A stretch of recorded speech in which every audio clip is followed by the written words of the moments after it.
அவங்களை கையை பிடிச்சி போலீஸ் விஜயலட்சுமின்ற ஒரு பிசி இருந்தாங்க. நாங்கள் சொல்லிட்டு அமைதியான முறையில் தான் நாங்கள் போராடிக்கிட்டு இருக்கோம்.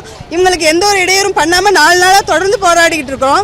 இன்னைக்கு வந்து எழிலகம் எங்களுக்குன்னு போராடுறதுக்கு ஒரு இடம் கொடுத்துருந்தாங்கன்னா நாங்கள் அந்த இடத்துல உட்காந்து போராடி இருப்போம். டிபிஐயில் போராடினா அங்கேயும் வந்து விரட்டி விட்டுட்டாங்க.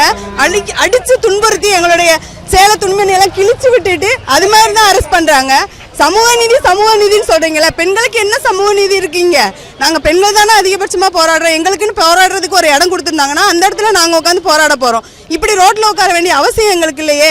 எங்களுக்கு தேர்தல் வாக்குறுதி 311 கொடுத்ததுனால தான் நாங்கள் இந்த வந்து போராட்டத்தை நாங்கள் பண்ணுறோம். இது வந்து பார்த்தீங்கன்னா 16 வருஷமாக கண்டினியூஸாக ஆகிக்கிட்டே இருக்குது. இந்த அடக்குமுறையை வச்சு நாங்கள் அமைதியான முறையில் தான் போராடிட்டு இருக்கோம். ஆனால் இப்படி போலீஸ் வந்து அராஜகம் பண்ணி எங்களுடைய ஒவ்வொரு ஆசிரியர்களும் துன்புறுத்தி இந்த 4 நாளாக அத்தனை பேர் மயக்க நிலையில் ஹாஸ்பிட்டல் அட்மிட் ஆகிட்டு இருக்காங்க. ஒருத்தவங்களுக்கு முந்தா நேரத்து கை ஒடிஞ்சு போச்சு. இன்னைக்கு ஒருத்தவங்களுக்கு ஷோல்டர் பெயின் இழுத்து விட்டுட்டாங்க. இப்போ நாங்கள் என்ன அநீதி பண்ணணும்னு சொல்லி எங்களை இந்த மாதிரி கொடூரமான முறையில் அரெஸ்ட் பண்ணுறாங்கன்னு எங்களுக்கு தெரியல.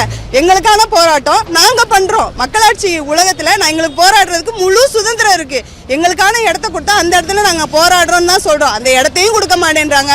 எங்களுக்கு கொடுத்த தேர்தல் வாக்குறுதியான 311 கொடுக்க மாட்டேன்றாங்க. இப்படி அடித்து விரட்டது எந்த விதத்தில் நியாயம்ன்றதான் எங்களுக்கு தெரியலை.